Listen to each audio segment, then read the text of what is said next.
वर्ष में उस समय इस्लाम का प्रचार नहीं हुआ था। राजा पृथ्वीराज चौहान उस समय भारत पर शासन कर रहे थे। राजा पृथ्वीराज नियमित रूप से अपने रक्षकों के साथ पूजा करने के लिए मंदिर जाते थे। उस समय भारत के लोग देवी देवताओं और अग्नि की पूजा करते थे। वे अज्ञानता और कुसंस्कारों में डूबे हुए थे। इसी समय एक रात हजरत ख्वाजा मोइनुद्दीन चिश्ती रहमतुल्लाह अलैहि अपने घर में सो रहे थे। गहरी रात में उन्होंने एक ख्वाब देखा। उन्होंने देखा कि रसूल सल्लल्लाहु अलैहि वसल्लम कह रहे हैं, हे ख्वाजा मोइनुद्दीन, तुम हिंदुस्तान जाओ, वहां जाओ और दीन का प्रचार करो, इस्लाम का संदेश फैलाओ। हिंदुस्तान के लोग कुसंस्कारों में फंसे हुए हैं, तुम जाओ और उन्हें अल्लाह के रास्ते पर लाओ। यह ख्वाब देखने के बाद ख्वाजा मोइनुद्दीन चिश्ती जाग गए। इसके बाद उन्होंने देर नहीं की और अगले दिन अपने कुछ साथियों के साथ हिंदुस्तान के रास्ते पर निकल पड़े। कई दिनों तक लंबा सफर तय करने के बाद वे भारत के राजस्थान के अजमेर नामक स्थान पर पहुंचे। उस समय वहां राजा पृथ्वीराज चौहान का शासन था। उनके खिलाफ बोलने की किसी में हिम्मत नहीं थी। उधर ख्वाजा मोइनुद्दीन चिश्ती और उनके साथी लंबा सफर तय करने की वजह से थक चुके थे, इसलिए उन्होंने अजमेर के तारागढ़ पहाड़ के नीचे आराम किया। इसी दौरान नमाज का समय हो गया।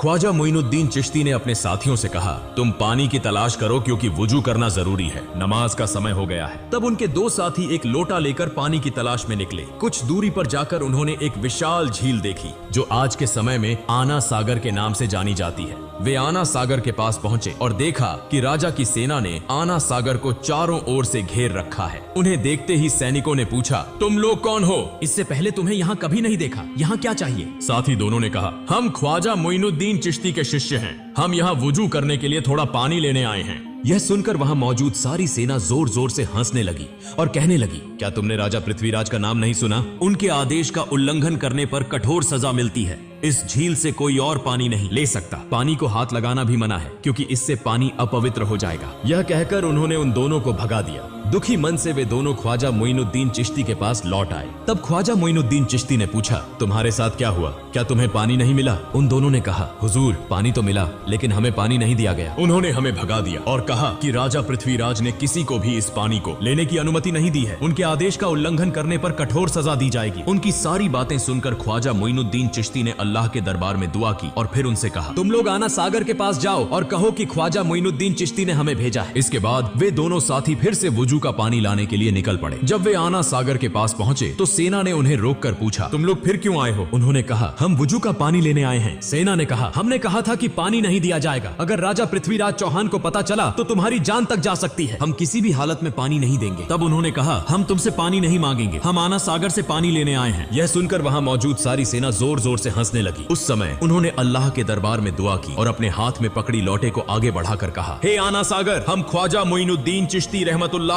अलैहि के शिष्य हैं। ख्वाजा मोइनुद्दीन चिश्ती ने हमें यहाँ भेजा है। अल्लाह के हुक्म से इस लोटे में आ जाओ। यह कहते ही एक पल में आना सागर का सारा पानी लोटे में समा गया। इतना अद्भुत और चमत्कारी दृश्य देखकर वहाँ मौजूद सारी सेना हैरान रह गई। तुरंत ही उन्होंने कलमा पढ़ा और इस्लाम स्वीकार कर लिया। लेकिन वहाँ कुछ कट्टर हिंदुत्ववादी भी थे। उन्हें लगा कि यह कोई जादू का प्रभाव है, इसलिए वे यह खबर देने के लिए राजा पृथ्वीराज चौहान के दरबार में भागे। राजा पृथ्वीराज ने जब उन्हें देखा तो पूछा, क्या हुआ? तुम्हारे चेहरे पर इतना डर क्यों है? तब उन्होंने कहा, राजा साहब, बड़ी विपत्ति आ गई है। राजा पृथ्वीराज ने पूछा, क्या हुआ? उन्होंने कहा, राजा साहब, न जाने कहां से एक बड़ा जादूगर यहाँ आया है। देखने में वह फकीर लगता है, लेकिन उसने अपने जादू से पूरे आना सागर का पानी एक लोटे में खींच लिया। यह सुनकर राजा पृथ्वीराज को ऐसा लगा जैसे उनके सिर पर आसमान टूट पड़ा हो। उन्होंने अपने जीवन में कई जादूगर देखे थे, लेकिन ऐसा जादू उन्होंने कभी नहीं सुना था। उन्होंने इसे अपनी आंखों से देखने के लिए तुरंत अपनी सेना के साथ आना सागर की ओर प्रस्थान किया। जब वे आना सागर के पास पहुंचे तो देखा कि आना सागर में पानी की एक बूंद भी नहीं थी। उधर अजमेर के लोग बड़ी संख्या में ख्वाजा मोइनुद्दीन चिश्ती रहमतुल्लाह अलैहि को देखने के लिए वहां पहुंच रहे थे। ख्वाजा मोइनुद्दीन चिश्ती और उनके साथी नमाज पढ़ने के बाद वहां बैठे थे। तभी राजा पृथ्वीराज वहां पहुंच गए। उन्होंने देखा कि कई हिंदू पहले ही इस्लाम स्वीकार कर चुके हैं। यह देखकर राजा को भीतर ही भीतर बहुत गुस्सा आया। राजा पृथ्वीराज एक बहुत चालाक और कट्टर हिंदुत्ववादी था। उसने पूछा, तुम कौन हो और यहाँ कहाँ से आए हो? मैं अल्लाह के हुक्म और रसूल सल्लल्लाहु अलैहि वसल्लम के निर्देश पर यहाँ आया हूँ। राजा पृथ्वीराज ने कहा, तुमने अपने जादू से इस पानी को क्यों सुखा दिया? तब ख्वाजा मोइनुद्दीन चिश्ती ने कहा, मैं कोई जादूगर नहीं हूँ, मैं अल्लाह का बंदा हूँ। मैं अल्लाह का हुक्म पूरा करने के लिए यहाँ पानी लेने गया था, लेकिन पानी न देने के कारण अल्लाह ने इसे सूखा दिया। यह सुनकर वहाँ मौजूद सभी लोग आश्चर्यचकित हो गए और ख्वाजा मोइनुद्दीन चिश्ती रहमतुल्लाह अलैहि की ओर एकटक देखते रह गए। राजा पृथ्वीराज चौहान बहुत चालाक और मक्कार था। उसने समझ लिया कि यह कोई साधारण व्यक्ति नहीं है, इसलिए वह नकली आंसू बहाते हुए और झुककर कहने लगा, हमें सबके कष्ट सहने में कोई परेशानी नहीं है, लेकिन मासूम बच्चों और निर्दोष लोगों का ख्याल करके कृपया पानी को उसकी जगह वापस लौटा दें। यह मेरी आपसे विनती है। यह सुनकर ख्वाजा मोइनुद्दीन चिश्ती ने अपने 2 साथियों को आदेश दिया कि वे लौटा लेकर आना सागर के पास जाएं। दोनों साथी लौटा लेकर आना सागर के पास पहुंचे और जैसे ही उन्होंने लौटा आना सागर में रखा, सागर फिर से पानी से भर गया। यह सब देखकर वहां मौजूद लोग हैरान रह गए। उन्होंने पूछा, आप किस देवता की पूजा करते हैं? ख्वाजा मोइनुद्दीन चिश्ती ने कहा, मैं अपने रब एकमात्र अल्लाह की इबादत करता हूँ। वहाँ मौजूद सभी लोगों ने कहा, हम भी आज से उसी एक अल्लाह की इबादत करना चाहते हैं। उस जगह के सभी लोगों ने एक एक करके इस्लाम स्वीकार कर लिया, लेकिन राजा पृथ्वीराज चौहान इसे सहन नहीं कर सका। वह बहुत गुस्से में राज दरबार लौट गया। अगले दिन पृथ्वीराज ने राज दरबार में एक आपातकालीन बैठक बुलाई। पृथ्वीराज ने कहा, किसी भी तरह इस फकीर को यहाँ से हटाना होगा, उसे खत्म करना होगा। अगर तुम्हारे पास कोई सुझाव है तो जल्दी बताओ। तब एक मंत्री ने कहा, राजा साहब, यह फकीर कोई साधारण व्यक्ति नहीं है, वह एक महान जादूगर है। अपने जादू के प्रभाव से वह सभी को एक एक करके इस्लाम में ला रहा है। एक दिन ऐसा आएगा जब भारत में हिंदू धर्म को मानने वाला कोई नहीं बचेगा। उससे निपटने के लिए हमें एक महान जादूगर की जरूरत होगी। तब वहाँ मौजूद एक सैनिक ने कहा, राजा साहब, हमारे देश में इससे भी बड़ा एक जादूगर है। पृथ्वीराज ने पूछा, उसका नाम क्या है? सैनिक ने कहा, उसका नाम है जयपाल जादूगर। पृथ्वीराज ने कहा, जाओ उसे हमारे दरबार में लेकर आओ। इसके बाद कुछ सैनिक जयपाल जादूगर से मिलने के लिए रवाना हो गए। कुछ समय बाद वे जयपाल जादूगर के घर पहुंचे और देखा कि जयपाल हवा में तैरते हुए